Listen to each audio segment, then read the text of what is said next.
Alberta Primetime with Michael Higgins. Welcome to Alberta Primetime. Ahead tonight, our politics panel on the dust-up over expense disclosures. But first, by-election reflections. I really love the people of Battle River Crowfoot.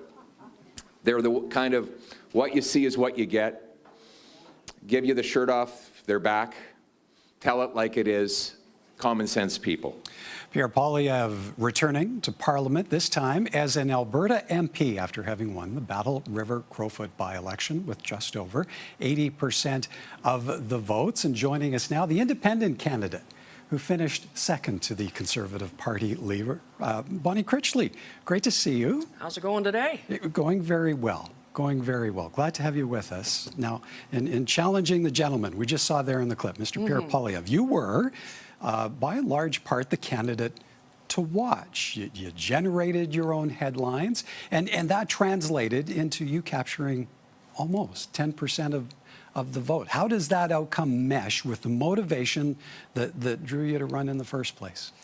Well, I showed up, I stood up because I wanted to explain to the Conservative Party that we were not tools to be stepped on and discarded in one man's ego-driven trip to be NPM. By that, do you mean the residents of your riding? I mean my neighbors in our communities, yep.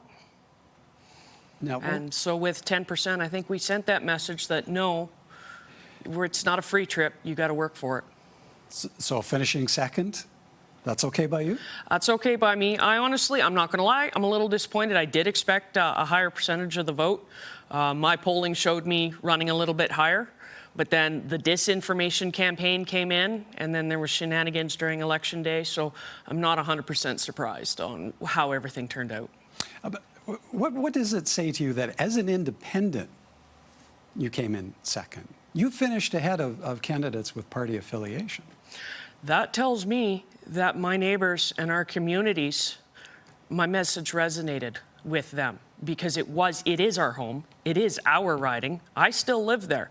He is now my MP, so he's going to get all sorts of letters from me if he doesn't show up. Because I spoke with Laura Babcock on the O Show yesterday, and what I said was that I challenge Monsieur Poilievre to actually come back to Battle River Crowfoot and prove me wrong, because I don't think we'll ever see him again.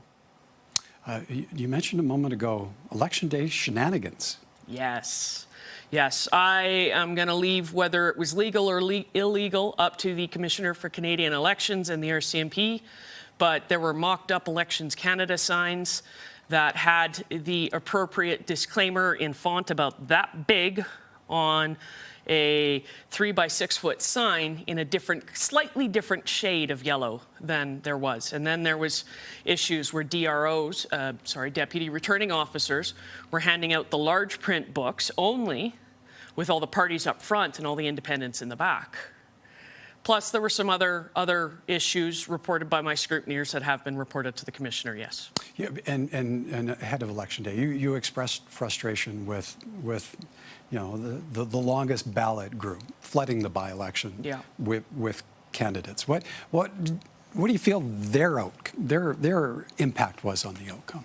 Oh, they cost me votes. They may have cost me the election, because as I'm going door to door to door to door, I'm having to say, I am not part of the longest ballot. This is not who I'm with. I am here because I'm your neighbor, and this isn't right.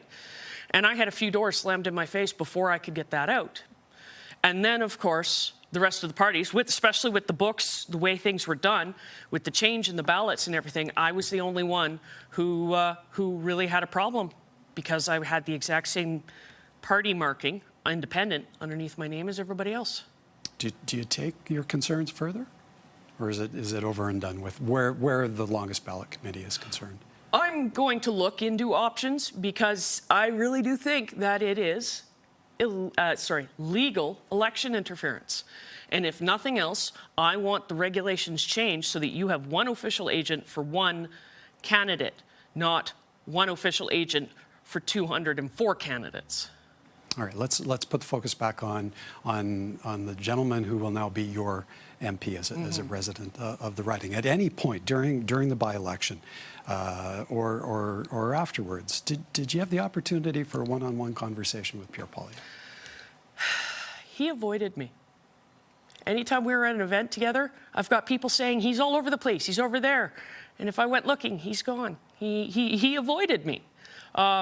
We had a super brief conversation backstage at the forum in Camrose. He decided the rules didn't apply to him, so he didn't show up with the rest of the candidates in the green room. He felt the need to make a spectacle through the front door. So he showed up in the back, just in time to shake everybody's hand, and then we had to form up to go out on stage. He showed up very, very briefly backstage during the intermission, shook hands again, and disappeared again. So he did his utmost to avoid talking to me. I would absolutely welcome a conversation. I really would. How do you expect him, Pierre Poilievre, to fare now as a rural Alberta member of Parliament? Well, like I said, I don't think he's going to show up. And it is unfortunate, but it was really interesting because his only platform points was blaming the PM for things. And let's say removing the Trudeau-era firearms regulation or revoking a bunch of that, repealing that, because it unfairly targets legal gun owners. That's been on my platform since May when I started. The first time I heard him speak about it was the Camrose Forum. And then come Drumheller, he's talking right to repair. So at the very least, he was listening to me during the campaign. It will be very interesting to see if he listens to anybody moving forward. As for his leadership review, well, he's got the lowest numbers of a Conservative leader in recent history, so we may be doing this again in May. Okay, well, on that point, maybe Sorry, that's... not May, March. Maybe that's an opportunity for us to wind down the conversation. Does that mean Bonnie Critchley will seek office again? Will you take another stab at running for federal politics? Well, I can tell you, I'm going to go sleep for a week first because I didn't come off the campaign trail until 11:30 at night, Sunday night. I'm going to go sleep for a week, and then we're going to see what happens. But I can tell you, I'm not done yet. All right. We'll leave it there. Pleasure to meet you, Bonnie Critchley. Right, thank you. Thank you kindly.